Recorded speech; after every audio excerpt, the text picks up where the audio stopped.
Yeah. But it is, you can tell, when I compare myself to some of the young ones. Sorry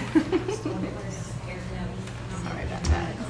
Alex, I don't get an agenda, they don't put one on here. I do get one now, they put one. I've had the same thing. So, How did I miss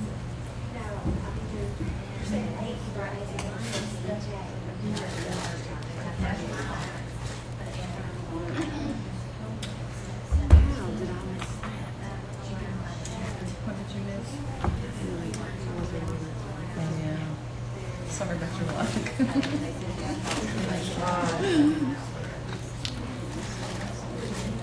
I think you should enjoy some of the rewarding, Judy. Ready? It's gonna be- All right, if everyone's ready, I'd like to go ahead and call the meeting to order. I'd like to welcome everybody to this special call meeting of the Clark County Board of Education. The purpose is to discuss our tentative budget and also to hear the remainder of presentations from our architects, as well as take care of a few other things. I'd like to have everyone stand and observe a moment of silence.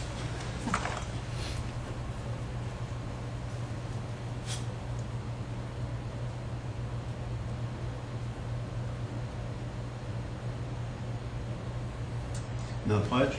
I pledge allegiance to the flag of the United States of America and to the republic for which it stands, one nation, under God, indivisible, with liberty and justice for all. All right, the first item of business is adoption of the agenda. I move that we adopt the agenda as presented. Motion by Ms. Hicks, Second. second by Dr. Griffith. All those in favor say aye. Aye. Opposed? Motion carries 4-0 with District 3 vacant. And next is approval of the April 21st, 2015 regular board meeting minutes and addendum. Is the addendum to your satisfaction, Ms. Hicks? Yes. Okay. All right. If no other changes, the motion is in order to approve the minutes and the addendum as presented. I make a motion, wait, was I at that meeting? Yes. Okay. Yes, you were. I just had I'm not looking at them. I hadn't pulled it up in here because my thing went out earlier. And anyway, I make a motion that we approve our April 21st, 2015 regular board meeting minutes and the addendum. Okay. Motion by Dr. Griffith, Second. second by Ms. Ritchie. All those in favor say aye. Aye. Opposed? Motion carries 4-0 with District 3 absent or vacant. Public comments? Anyone sign up for public comments? I don't think so. All right. I'd like to offer everybody my apologies for not being at the retirement reception. First day back from a 4-day weekend, actually, for me. I had patient scheduled till late, so I apologize, everybody. Please convey my apologies to those honored this evening. So. All right, next up is item number 3, consider adoption of the 2015-2016 tentative budget. Gina Amos and Dr. Bob.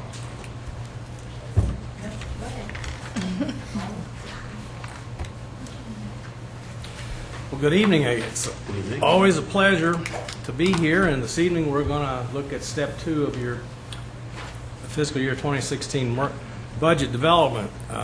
This is May. We're going to review some of the information that's been updated since our review of the proposed budget in January. And we'll start with the revenue piece.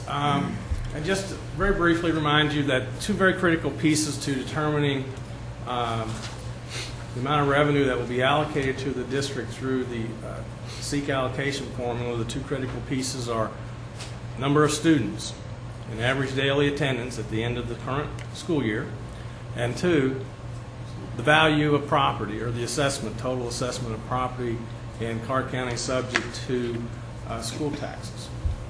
In the first one, we're anticipating, first thing action you took in March and you finalized in May is settled on staffing the schools. We're expecting, when school starts, 5,358 students in the Clark County schools. And at this point, we're expecting that the end of the 2014-15 school year, that the average daily attendance will be 4,925.8. If the number is lower than that, that will have an impact, a negative impact on SEEK revenue. If the number is higher than that target, then the district will have a positive impact on their SEEK revenue. At this point, we're still holding with the estimate that we established in the January discussion at slightly over $2.96 billion. We've not had any indication from the PBA that there was anything is going to happen that would substantially escalate it or move it upward or move it downward. The next, on page 2, another critical piece of the mix is tax levy, and for purposes of generating estimates of what the local tax revenue would be, we're using the current year's tax rate, which is 57.4 cents per 100 of assessed value for real estate, 57.4 cents per $100 of assessed value for tangibles. Also using 53.5 cents per 100 assessed value for motor vehicles, and the continuation of your 3% utility tax rate. Okay? So if we could look at Table A, what we're going to look at here is summary of projections. And the two columns that are most important to look at are the budget column for 2014 and the projected column for 2015-16. Because what you're going to see is, at this point, the change. For example, in your general fund, we're expecting to have about $1.7 million fewer dollars to work with in 15-16 than you currently have in 2014-15. The special revenue fund at this stage is slightly over 3.8, but we're still almost probably on a daily basis, Gina is receiving verification of grants. So that number is like a moving target. It's going to go upward. We're pretty certain of that. When we look at the working budget, we'll have those numbers together. But right now, you're getting almost on a daily basis verification of grants and what they are, what the value of those grants are. Your capital outlay fund is going to dip by $305,000 plus dollars. Your building fund is going to drop by $487,000. Food service fund at this point, we still estimating that it's going to be about the same as the current year. So when you look at the total line, at this juncture, we're expecting the district to have approximately $6.3 million less to work with in fiscal year 2015 than you currently have in fiscal year 2014-15 that you're ending. Questions? Reasons for the significant drop. And in the general fund, the primary reason for that is that in 14-15 you had a significant reimbursement for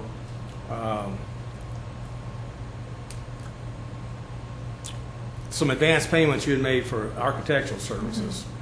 Remember when you were starting some of your projects, when you start a project until you have the bond sale, the general fund has to pay the cost of your architects, whatever they charge you at that point. Once you make that sale, then you can recoup it, and you did that in 14-15, excuse me. And so that's not going to happen. That's kind of like a one-time event. Okay. So at this point, we're not expecting any such event in 2015-16. Is that correct? Only if we talk about the athletic complex and the preschool, which we've already started spending in the planning stages for those things, and general fund is taking care of that right now. Bond sales. So if those bond sales occur during the next fiscal year, you would have the opportunity to recoup that, and that would show up in your 2015-16 annual financial report. So for purposes of this graph, the actual 2013-14 number may be a more valid comparison to the current projected 2015-2016. You can look, nothing wrong with looking at that, but yes. But in 14-15, it was part of the mix. So there you are. In 13-14, it was a little too. Right. Okay. Special revenue, we pretty much explained we're expecting that number to increase because we don't add it to the mix until you get verification that you've received, like for example, your Title I grant and the value of that Title I grant. In your capital outlay fund, We didn't have we had a beginning balance in those years. Where we bought buses and bought instruments and different things, we've spent it down to zero. So we'll have no carryover this year. Okay. That's why they so that answers those two questions. Okay. Any additional questions with table? And the building fund, just to round it out. Same issue. Okay.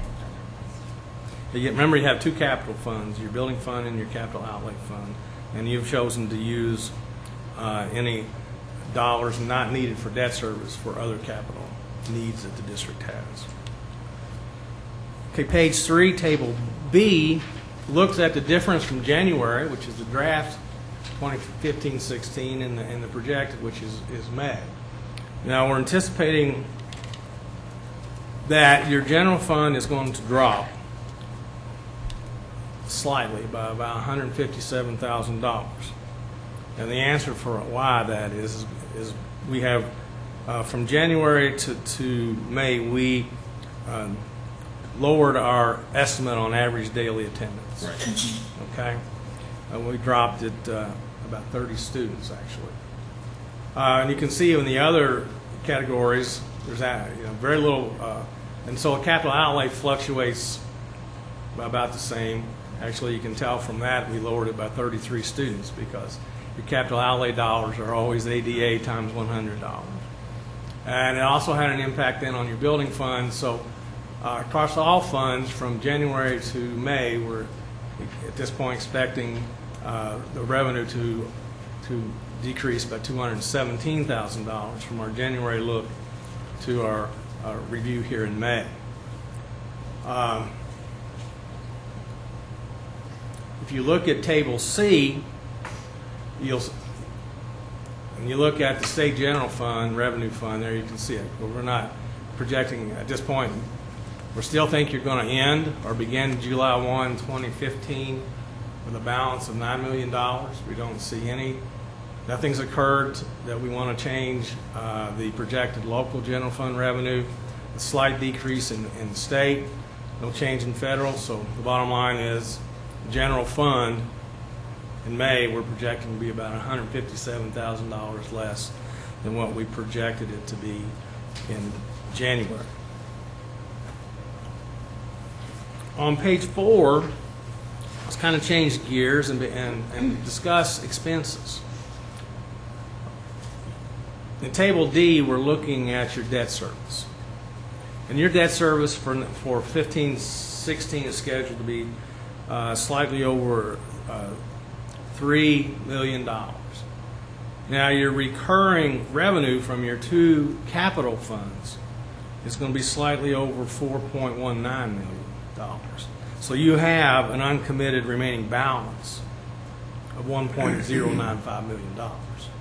It's uncommitted. It will be in those excuse me, building fund and capital outlay funds after all your debt service is accounted for. That's a good position to be in. On page 5, I'd point out that your section 6 allocations to your schools is above the $100 minimum that was set by the 2014 General Assembly. Actually, I think it's $136 and change, I think. Next item is salary schedule improvements. If we look at table E, you can see you have a mandate. You've increased both your certified and classified salary schedules by 2%. And you can see that compared to the current year budget, projecting out what that's going to cost. And in both cases, you're using the same, try to make this clear as we can, it's the same staff. In other words, we took the same staff that's in place right now, bumped those folks' salary schedule by 2%, did the math, and you can see that it's projected to cost you slightly over $707,000 to do that. Okay, so when you say the current staff, is that like including the people who are retiring in the next week? Yes, ma'am.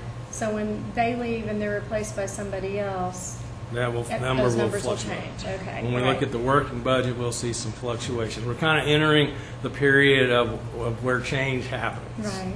And then, we were doing the 2% increase, but it says percent change is 1.7%. Is that because you're doing the percent change of what we predicted the budget would be earlier this year and what it's? I mean, wait. Well, I don't understand why it's 1.7 when we had to do a 2% raise. Because one change that has happened that would cause it drop that number slightly is in the May look, if you'll recall, that the SPDM allocation, for example, of certified staff requires 3 fewer positions going into 2015-16 than what the 2013-14 would show. So that would have, 3 positions if you use just around the average number of, say, $45,000. That's about close to $150,000 that we took out from January to May. Okay. So that would drop. So if those 3 were in there, it would be the 2%. Okay. Okay. Won't belabor the point because it always kind of balances itself out, but you're kind of right there still at 84% of your projected budget dedicated to personnel, but you can see that, and particularly when we do the annual financial report, it has a tendency over the course of the year to drop. And part of that is just simply because you do have the opportunity for change as the year moves on. Mm-hmm. Okay? Table F gives you a look at general expenses from the current 2014-15 budget to the projected 2015-16 budget, and you can see the changes in these broad categories, these non-broad categories. Overall, if you drop down to the line, it says general fund estimated expense. At this point, you can see that your budget actually is showing on the expenditure side a decrease in expenditures of slightly over $580,000 from the current budget year. In Table So G, what are the major reasons for that? one of the major reasons is if you look at 700 property, Yes. and you That's notice where you I had was a budget of 1.3 and we're in $1 million, and in 14-15 we're only budgeting a little over $109,000, so that's a big drop. Purchase of buses and things like that we were not projecting to do next year that bring this year's budget. The rest, that's the biggest dramatic event. Your dramatic events in terms of increases all hinge around your personnel costs. Those are your 2 big items there, and you had one significant decrease. But at least, from my perspective, it's in line with, you're not looking at a significant jump in your expected expenses. So that, what that would tell you is that you're beginning to begun to get a real good handle on your non-personnel costs in terms of better accuracy with your projections. That's why they fluctuate so little. Table G on page 7 gives you a look of the draft from January and the projected from May, and you can see some slight changes. And from January to May, then the general fund estimated expenses actually increased by $223,000. But again, nothing overly significant. It's just, for example, I know that you got notification recently that you can expect your utility energy costs to go up fairly significantly. You've got a notice that your workers' comp Yes. went up by about $80,000. So there's some things that this is where it begins to show up, some things over which you have very, very little control. Energy costs, you can always just keep redoubling your efforts on being conserving and doing everything you can, but your reward sometimes is just the rates still go up. The rate goes up, but anything you can do that keeps pushing back, then at least you got a chance. Along the lines of the energy part, what is the status of our energy committees in our schools? We haven't had an update on that for some time. Are they working to implement strategies for saving Yes. energy? Yes, but the biggest concentration right now has been on equipment and things that where we have better controls, where they can control some things. But do we have active energy committees in the schools? Probably not in all of them right now. We have gotten out of our less energy efficient buildings. and Right. more Yeah. energy efficient Yeah. buildings, so. But We've taken, yeah, but there's still, I mean, with the committees, there's some things that we probably can still do. We've taken a lot of the controls out of the hands of the people in the buildings, and we've taken controls of those things, like turning lights out if when they leave, shutting things off at night. With the controls that we're doing in the buildings, we've taken a lot of the human part out of it, gone to the technology side where we can control that, not turning the air on at certain times and those kind of things. But the energy committees, as we get these controls going, we need to go back and start pushing those again and getting the kids involved in the schools and curriculum things. There's still some fruit to be picked there probably, but it's not as substantial as it was probably 5 years ago. Which, this has kind of been a year to concentrate on the safety committees and getting those things going in the schools, so we'll need to pick up that part of it again. PSI has recently done energy assessments Yeah. on 3 of your schools as well that they'll be bringing to the board soon. It was on Justice, Cartwright, and Shear. Of course, we're doing the energy contract with Campbell, and we just, as of today, are applying for Energy Star status with GRC. We're actually going to be applying for Energy Star in 4 buildings. We've got the GRC going now, and we're working on 3 other buildings. We'll be applying for Energy Star rankings on 4 buildings total. Stroke numbers are really impressive. Yeah, good, yeah. because we Is it were more losing. comfortable? The next, well, I've not had any complaints. I don't know if anybody's complaining or not. They've not. He's smiling. Is that a good smile or a bad smile? Are we talking about the temperature? Just the Yes. comfort level in the Yeah, building. it was a little finicky in the beginning, but things got worked out. And, to try to keep 66 people happy instead of one set of temperature sometimes has its challenges. And educating teachers not to put space heaters next to thermostats. Yeah, That would be- yeah. And I think there was a little bit of user error when they were trying to figure it out and learning how when it resets and stuff and when you can touch the dial. So, Well, the kids don't have to wear their coats in the gym, right? So, Okay. they don't have to do that. Okay. your energy efficiency is really good. And Strode probably this time next year we'll be applying for Energy Star on it too. We have to have a year's worth of utilities after the changes before you can apply. Concerning your projected budget reserve, you're required to have a minimum of 2% at the tentative budget stage, and that is $1.121 million. This budget actually includes an unrestricted general fund reserve or contingency of $8.737 million, which equates to 15.6% of the total budget. Now, I know we asked you this last year, but I kept running all the different numbers, and I can't get numbers to get to that 15.6. So that 8.737701 goes into what? Goes into the total of your general funding as if assessments came in lower statewide than the model they're using, or end of the year average daily attendance numbers come in higher than the model that they're using across the state. So if that happens and there's a shortfall, then the department will have to make its case like it did in this past session to the General Assembly about making up the difference. At this point, there's been absolutely nothing that we've seen that would indicate that KDE is projecting a shortfall. So we'll just have to see.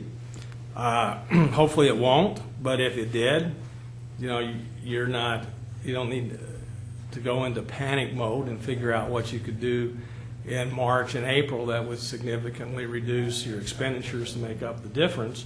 We just take it in stride and move on. But I think it's a very, very solid budget. There are things that are still twists and turns. I'm always anxious. I'm sure one of the discussions we'll have right away when school starts in the fall is how many kindergartners do we have in our schools? Because that always seems to be an area where if we seem to miss there. That's just understandable because there's not a really good way to get that number as accurate as we can, the 1 through 12 numbers. So, any final questions? With a week to go in the school year, do we, oh, Greg's not here though, is he? I'm thinking in terms, do we have any feel for what our ADA is gonna be? I don't know, one of our concerns is that we'll have to use some of these 3 days next week as our low attendance days. That may knock us down.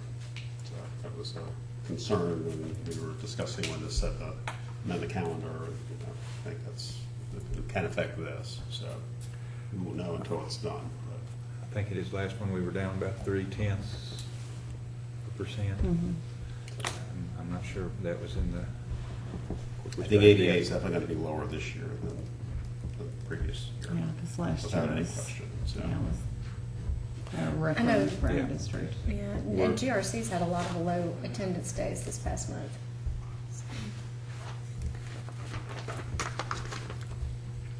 Then I will sit down. Thank you. Okay, thank you. Thank you. All right, any other questions or discussion? If not, motion is in order to approve the 2015-2016 tentative budget as described by Dr. Wagner. Sorry, give me your Parker credit there.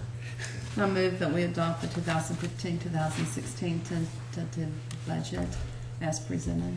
Motion by Ms. Hicks, Second. second by Dr. Griffith. All those in favor say aye. Aye. Opposed? Motion carries 4-0 with District 3. Next up is item number 4, approval of the 2015-2016 school activity fund budgets. Ms. Davis. Yes, per the Red Book, the principal was to collect the combined budgets from all the activities at the school, submit them to us. We put them together and submitted them to you all for approval. This is just a tentative projection for next school year with their school activity funds. Anybody have any questions? I would like to see us be able to develop a standardized form. I was thinking the same thing, Oh, Ms. Hicks. this was horrid. Let me ask They you. were not readable. They were. Right. That, Tina, it was let very me ask you, frustrating. is there some sort of standard accounting that districts use for school activity funds? We have it, it's EPS, every school uses the same. Like the high school used the computerized version, everyone else used the handwritten. Their standardized forms are from the Red Book. Okay. That's where the required forms come from. But we do have software that will do that. Some just took the time to do it and some didn't. Okay. But I will, next time, I will see that it comes that way. When you all start seeing the school activity funds monthly, they will all come in on the same computer generated forms. That would be very useful. I Yes. believe. Okay. So I was looking at that, wondering, isn't there some sort of QuickBooks template that could be used for all these activity funds? And Yeah. boy, if you had it in that, you could generate reports and see where you were versus last year, or the year before, and that sort of thing. And you know, you'd have to do better accounting, make sure everything gets accounted for. So, you know, I was going through that. There were a lot of round numbers, and Yeah. so. I will see that it comes that way next time. And I just want to make sure I understand this correctly. Any of the boosters have to report theirs to the principal, Uh-huh. and so we don't see those. No, you won't see those till, well, they report them to the principals in July or within 45 days of when they first start their activity, and we don't ever see them, no. They come straight to the principal. Any other questions from Ms. Amos? Not a motion is in order to consider approval of the 2015-2016 school activity fund budgets as presented. I make a motion to approve the 2015-2016 school activity fund budgets as presented. Motion by Dr. Griffith, Second. second by Ms. Hicks. All those in favor say aye. Aye. Opposed? Motion carries 4-0 with District 3 vacant. Next up is approval of SBDM carry forward requesting the amount of $60,900. Every year in Clark County, they have allowed the schools to request if they have significant amount of money left and a plan to spend that money to request to the board to carry that fund over. A lot of our schools are planning on using theirs for technology, saving up the money and using it that way.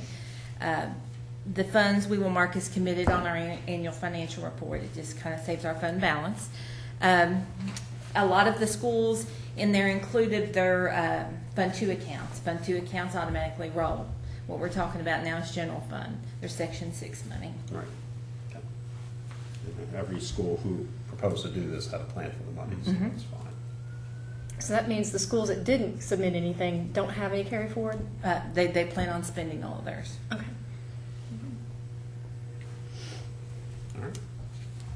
Any other questions for Ms. Amos on the SPDM carry forward request? Now, if not, a motion is in order to consider approval of the SPDM carry forward request in the amount of $60,900. Well, I'll make a motion to approve the SBDM carry forward request in the amount of $60,900. Motion by Dr. Griffith, Second. second by Ms. Ritchie. All those in favor say aye. Aye. Opposed? Motion carries 4-0 with District 3 absent. And next item is number 6, approval of surplus English language arts textbooks. With the board's approval to purchase the new collections, English language textbooks for our 1st through 8th grade, kindergarten through 8th grade, we're asking to surplus our treasures books. There's approximately 4,500 books that they're wanting to get rid of. We're going to try to sell them. If we get pennies on the books, not much. Ms. Considine has asked that if they be allowed to be given to our students to take home and use this summer to kind of help keep them on track. We're asking the board's approval to surplus and distribute those if we don't get an equitable offer. So how soon will you know? I mean, will you have time Quickly. to give them to them? Quickly. Quickly? Okay. Because So we've already been in contact with book buyers because they're not based on the new Common Core. They're not Not a lot of interested. demand. So Okay. we're hopeful that we can get this done and then go home with them this year. I know plenty of places that we can use these books. But if we're going to give them to our own students, I think that's an excellent idea. I agree. So. Okay, I approve. Okay. Any other discussion? Yes, we have a motion by Dr. Griffith already. Second. Okay, Dr. Griffith, second by Ms. Hicks. All those in favor say aye. Aye. Opposed? Motion carries 4-0 with District 3 vacant. Okay, that's it. And the last 3 items on the agenda will be art tech presentations for design for the new school, new preschool. Tonight it'll be Sherman Carter, BBNA, and then Ross Tarrant. Thank you, Dr. Bob. Thank you. Thank you, Dr. Bob. Scarlett, thank you for the reception. Please thank everybody that helped. Sorry I didn't Our get to talk first to you. interview is going to be down in the other part. Our first interview is down in the other section. So do I recuse now or then? Well, we're still in session. We're still in session, so if you want to recuse now, we can excuse you. Okay, I need to recuse myself from the architect presentations to avoid the appearance of a conflict of interest. Okay. As a board, go ahead. As a board, I'd request that a motion be made that Ms. Hicks be excused for that reason. I was going to do that, Okay? please. So motion by Dr. Griffith, Second. second by Ms. Ritchie. All those in favor say aye. Aye. Opposed? Motion carries 3-0 with Ms. Hicks abstaining, since she's the subject of the, actually, she's not officially not here. Right. She's recused, and And District 3 is excused. vacant. Okay. All right. I'm sorry I didn't get to talk to you. I noticed you were busy talking to people, and I was busy talking to people, and then we got back over here, and I was like, I know you were in the room. Because I saw you. That was a very nice.